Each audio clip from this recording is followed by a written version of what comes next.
Good morning student. आज हम third chapter start करेंगे, दिल्ली सुल्तान्स। तो लास्ट में हमने पढ़ा था कि साउथ में कावेरी, नर्मदा, इनके डेल्टा में अलग अलग राजाओं के राज हुआ करते थे, लेकिन दिल्ली में उस समय तक राज नहीं था। तो दिल्ली में 12वीं सेंचुरी के आते आते तोमर जो राजपूत थे उनका राज्य था, और फिर उनको जो चौहान थे उन्होंने हराया था।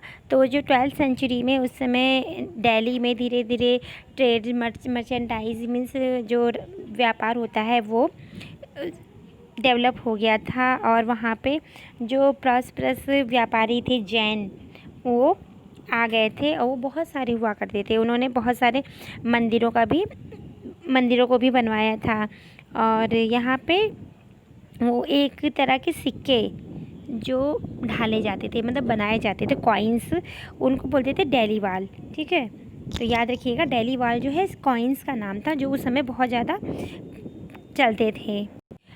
13वीं सेंचुरी के आते आते दिल्ली जो है ना काफ़ी डेवलप हो गई थी, और इसमें अलग अलग राजवंश के बहुत सारे राजाओं ने राज किया था। यहाँ पे हम देख सकते हैं कि तोमर, चौहान, उसके बाद कुतुबुद्दीन ऐबक, इल्तुतमिश, रज़िया सुल्तान, बलबन, खिलजी के भी थे, उसके बाद तुगलक। इस तरह से दिल्ली में बहुत सारे राजवंश थे, वो राज करते थे। तो अब हम कह सकते हैं कि दिल्ली की जो सुल्तान है हमें पता कैसे चला। ठीक है, तो दिल्ली के सुल्तानों के बारे में उस समय के जो इनक्रिप्शंस थे उनसे पता चला। उस समय जो कॉइन्स चलते थे, आर्किटेक्चर जो बने थे, उस पर जो लिखा गया था, तो इन सारी चीज़ों से हमें उस समय की हिस्ट्रीज़ में पता चला। अब यहाँ पे फिगर है, जैसे कि इस समय क्या है कि जो हिस्टोरियंस थे वो पहले यहाँ पे देखिए पेपर बना रहे हैं, फिर यहाँ पे उस पर इनक्रिप्ट किया जा रहा है, लिखा जा रहा है। उसके बाद वहाँ पे इस फिगर में आप देखिए जो है इसको गोल्ड को ना मेल्ट कर रहे हैं। और गोल्ड को मेल्ट क्यों कर रहे हैं? क्योंकि वो क्या होता था, जो भी हिस्ट्री लिखते थे उसमें जो बहुत ही ख़ास चीज़ें होती थी और उसको हाईलाइट करते थे। तो हाईलाइट करने के लिए वो लोग गोल्ड जो मेटल है उसका यूज़ करते थे। अब जो हिस्ट्री लिखते थे, हिस्टोरियंस थे, वो हिंदी अगर देखा जाए तो सिंगुलर में वो है तारीख। ठीक है, जब प्लूरल में बोलते हैं उसको प्लूरल में, तो वो त्वारीख हो जाता है। ठीक है, तो त्वारीख जो लिखने वाले पर्शियन थे, वो पर्शियन जो मुग़ल आए थे एम्परर, उनके साथ के थे, तो पर्शियन लैंग्वेज में लिखते थे त्वारीख को। तो इसमें क्या करते थे, राजा की बड़ाई लिखते थे। और क्यों लिखते थे? जिससे कि उनको बहुत सारे राजा से इनाम मिले।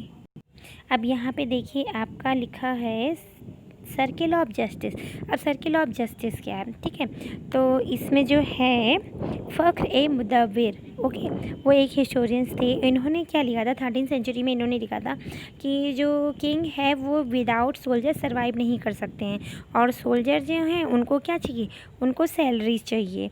और सैलरी किससे मिलती थी? पीजेंट यानी कि जो फार्मर थे, वो लोग वर्कर थे जो टैक्स देते थे ना, उनसे उनको सैलरी मिलती थी। और जो फार्मर जो टैक्स कब देते थे? जब क्या बोलते हैं, वो खुश होते थे। और खुश कब होते थे? जब जो राजा न्याय व्यवस्था उनकी अच्छी रहती थी। तो इस तरह से ये एक क्या है, सर्किल बन गया कि मीन्स राजा ने अच्छा न्याय किया, सारी चीज़ें अच्छी रखी, तो इस तरह से फिर फार्मर्स जो थे वो खुश होते थे, वो टैक्स देते थे। टैक्स वो सैनिकों को दिया जाता था, वो सैनिकों को टैक्स से वेतन दिया जाता था, और अदर जो वर्क थे वो किए जाते थे राज्य के। और फिर राजा जो है अपने सैनिकों से क्या होता था, प्रबल शक्तिशाली माना जाता था। तो इस तरह से क्या हुआ, ये सर्किल ऑफ जस्टिस है वो हो गया, बन गया। अब जो वो तवारीख जो थे, पर्शियन जो हिस्टोरियंस थे, वो जब लिखते थे तो एक्चुअली वो सिटीज़ में रहते थे, वो रूरल एरिया में नहीं, विलेजेस वगैरह में नहीं रहते थे। ठीक है, और उसमें क्या होते, सुल्तानों से ढेर सारा इनाम पाने के लिए वो लिखते थे। थर्ड क्या था कि वो क्या करते थे कि जो बर्थ राइट था, मीन्स कोई किस स्कूल में पैदा हुआ है तो उस स्कूल के हिसाब से उसके पास क्या क्या राइट होना चाहिए उसके बारे में लिखते थे। और जेंडर डिसइंसेक्शंस के बारे में लिखते थे, मीन्स कि हाँ कि अगर फीमेल है तो इनके साथ ही इनको ये राइट्स हैं या ये राइट्स नहीं हैं, ये मेल हैं तो इनको ये राइट्स नहीं है, मीन्स लिंग भेद के अकॉर्डिंग वो लोग लिखते थे। और इस हिसाब से वो राजा को क्या करते थे, वो सलाह भी देते थे कि हाँ कि ये बंदा जो है इस स्कूल में पैदा हुआ है तो इसके पास ये राइट होना चाहिए। ये एक आइडियल सोसाइटी को बनाने के लिए इस तरह से उन्होंने वो आइडियाज़ देते थे राजा को। 1236 में जो सुल्तान इल्तुतमिश थे उनकी बेटी थी रज़िया।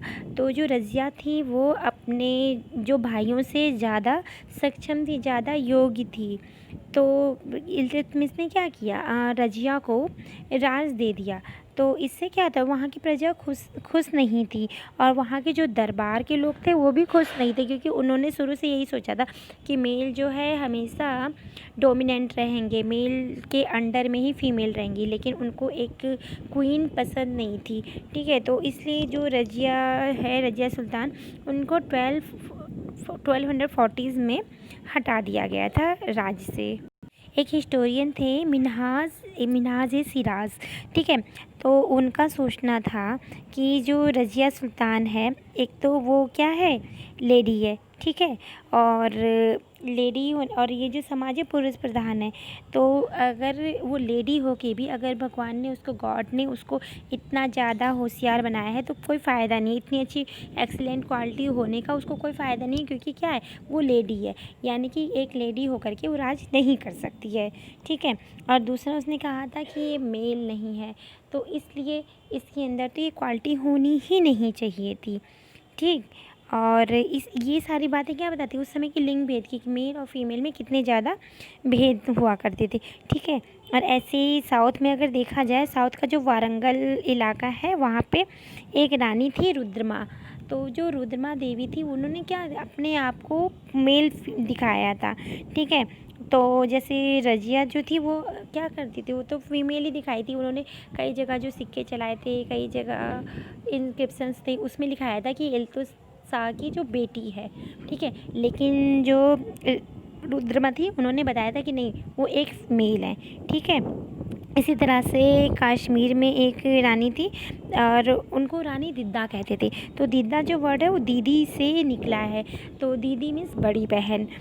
तो ये जो है, इससे पता चलता है क्या, कि वहाँ की जो प्रजा थी कश्मीर की, तो वो अपने प्रेम से उनको दीदी कहते थे, यानी कि वहाँ के लोगों ने उनको मान लिया था अपना शासक। लेकिन रज़िया सुल्तान को उनके शासकों ने नहीं माना था। 13th सेंचुरी में क्या हुआ था, जो दिल्ली का इलाका था वो बहुत ज़्यादा बड़ा नहीं था। वहाँ पे जो सैनिक हुआ करते थे, युद्ध में जाते थे, उनके लिए ना किले बनाए जाते थे, कि जैसे कि कोई बाहर का राजा आक्रमण करे तो किले में रह करके वो रक्षा, अपनी जो सरहद है उसकी रक्षा की जा सके, ठीक है। तो उतना है, तो दिल्ली में उस समय बस उतना ही इलाका था और उससे ज़्यादा इलाका था नहीं। तो और क्या था, उसके जो अंदर था गैरिसन। अब इससे क्या होता था कि दिल्ली के जो अंदर के प्रदेश थे उन पे राजा का शासन ना, नियंत्रण बहुत ही कम था, क्योंकि राजा जो थे वो ज़्यादातर बाहर रहते थे और युद्ध करते रहते थे, ठीक है। और इसके अलावा क्या था, दिल्ली से दूर बंगाल आप देखिए, ईस्ट में जाइए तो दिल्ली से बहुत ही दूर है। फिर अगर वेस्ट में जाइए, नॉर्थ वेस्ट में, तो सिंध है। तो उतना जो इस एरिया में जो नियंत्रण करना बहुत ही मुश्किल था, क्योंकि बहुत ही दूर था। और प्लस इसलिए भी मुश्किल था क्योंकि जो सैनिक थे, जो किले की वो करते थे, रक्षा करते थे, उनके, अब सैनिक सब तरफ रहते हैं, राजा उधर रहते हैं, उनको सैनिकों के खाने पीने के का सामान चाहिए, अदर उनकी जो ज़रूरतें वो पूरी करनी चाहिए। तो ज़रूरतें पूरी करने के लिए क्या, वहाँ पे किसान नहीं थे, ठीक है, ज़्यादा खेती बाड़ी नहीं थी। तो इस वजह से क्या था कि वो लोग ज़्यादातर लूट मार ये सब ही करना, या फिर जो व्यापारी लोग रहते थे उनसे लूट उट करते थे, ठीक है। और फिर जो अदर जो दूर दूर के इलाके थे वहाँ का नियंत्रण पाने के लिए बहुत ही मुश्किल था, क्योंकि क्या होता था कि जैसे राजा दूर हैं तो कभी कभी जो रिबेल थे यानी कि जो बागी लोग थे वो लोग बगावत कर देते थे, या फिर कभी कभी बहुत दूर के इलाके में ख़राब मौसम की वजह से कोई कांटेक्ट नहीं हो पाता था, रूट नहीं थे वहाँ तक जाने के लिए, रास्ते नहीं थे। तो इस वजह से सारी चीज़ों को एक साथ नियंत्रण में रखना बहुत ही प्रॉब्लम वाली चीज़ हो जाती थी। और जो दिल्ली के जो राजा थे उनको जो अफ़गानिस्तान के साइड से आते थे लुटेरे, तो उनसे भी हमेशा युद्ध करना पड़ता था। और जो अंदर कुछ सरदार हो जाते थे, बागी सरदार, ठीक है, वो क्या करते थे, जैसे कि राजा ने युद्ध करके नियंत्रण स्थापित किया, और जो फिर सरदार जो रहते थे मीन्स उस एरिया के किसी कोई एक एरिया, ठीक है, उस एरिया के जो सरदार लोग रहते थे मीन्स मुखिया, जो क्या बांस के झुंड के अंदर रहते थे, और वो लोग क्या करते थे फिर राजा के जाने के बाद फिर युद्ध करके फिर अपना एक अलग नियंत्रण पा लेते थे। मीन्स राजा जो है ये बंगाल के साइड में ज़्यादातर नियंत्रण नहीं रख पाते थे। तो अलग अलग बागियों से, युद्धों से, सरदार के युद्ध से, मतलब कुछ ना कुछ वजह से क्या हो जाता है, ये जो सल्तनत है दिल्ली वाली, तो इसमें ना राज करना बहुत मुश्किल हो जाता था, ठीक है। लेकिन इसको जो गयासुद्दीन बलबन थे उन्होंने इसकी स्थापना की, ठीक है। और अलाउद्दीन खिलजी एंड मोहम्मद जो तुगलक थे इन्होंने इसकी स्थापना करके इसको बहुत ब्रॉड किया, ठीक है, बहुत बड़ा किया। तो इन्होंने क्या किया, तुगलक और अलाउद्दीन खिलजी जो थे इनका मेन एम था कि जो campaign along the internal frontier थे ना उनको क्या करते हैं सल्तनत। तो ये जो खिलजी एंड तुगलक थे इनका मेन एम था कि जो सल्तनत है इसके अंदर की जो सीमा है, ठीक है, पहले एक साथ उनको मजबूत करना, और जो गैरिसन शहर थे यानी कि जो सैनिकों के लिए शहर बनाए गए थे, किले वगैरह, इन सबको आपस में जोड़ना, ठीक है। इन्होंने क्या किया, गंगा यमुना के जो डेल्टास थे इनके रास्ते में जितने जंगल आए थे उन जंगलों को साफ करके जो शिकारी लोग थे उनको भगा दिया वहाँ से, चरवाहे लोग थे जो अपने जानवरों को वहाँ से चराते थे उनको वहाँ से हटा दिया। और क्या किया, इसकी जगह पे उन्होंने किसानों को वो ज़मीन दे दी। और किसानों को ज़मीन देने से क्या हुआ, वहाँ पे ना एग्रीकल्चर जो है इंक्रीज़ हुआ, क्योंकि एक तो नदी के जो डेल्टा होते हैं वहाँ पे ना मिट्टी बहुत अच्छी होती है, तो इससे एग्रीकल्चर इंक्रीज़ हुआ। और फिर क्या हुआ, एक रास्ते वहाँ पे डेवलप कराए गए जिससे कि क्या हुआ, व्यापारी आने जाने लगे, तो ट्रेडर्स था वो भी इस्टेब्लिश हुआ, रूट बने और उसके किनारे फिर शहर बने। तो इस तरह से धीरे धीरे सल्तनत का विस्तार हुआ। और क्या हुआ, जैसे सल्तनत एक सार हो गई, मिलिट्री अच्छी हो गई, तो फिर अलाउद्दीन खिलजी और तुगलक जो थे इन लोग के टाइम में क्या किया था उन्होंने, यहाँ पे आप देख रहे हैं ना रूट्स, इन्होंने क्या किया था, दिल्ली से सैनिक अभियान शुरू किया और साउथ के पोर्शन को वो लोग जीतना शुरू कर दिए।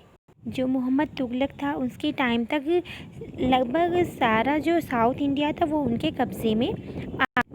इन लोगों ने क्या किया, साउथ में शहरों पे कब्ज़ा किया, और जो मुकदमे चलाते थे सूबेदार, जो प्रशासन मुकदमे चलाते थे, किसानों से टैक्स लेते थे, तो इस तरह से क्या हुआ, बहुत सारा सीमा इन्होंने अपने अंदर कर लिया। ये जो अपने सल्तनत को बढ़ाने के लिए जो भी युद्ध करते थे इसमें इनको हाथी, घोड़े, गुलाम जो भी मिलता था ना उस पर कब्ज़ा कर लेते थे, और जो मूल्यवान धातु जो रहती थी वो भी अपने पास रख लेते थे, मेटल्स वगैरह। और इन लोगों ने और क्या किया, मस्जिद का भी निर्माण कराया था। मस्जिद का निर्माण क्यों कराया था, वो इसलिए कराया था जिससे कि क्या है कि सारे लोग एक साथ मिल कर के नमाज अदा करें, ठीक है। और इससे क्या होता था, उनके सबके मन में ये आता था कि हाँ हम सब एक है। तो इन्होंने क्या, जितने भी मुस्लिम लोग थे उनको इकट्ठा करने के लिए ढेर सारे मस्जिद को बनवाया था।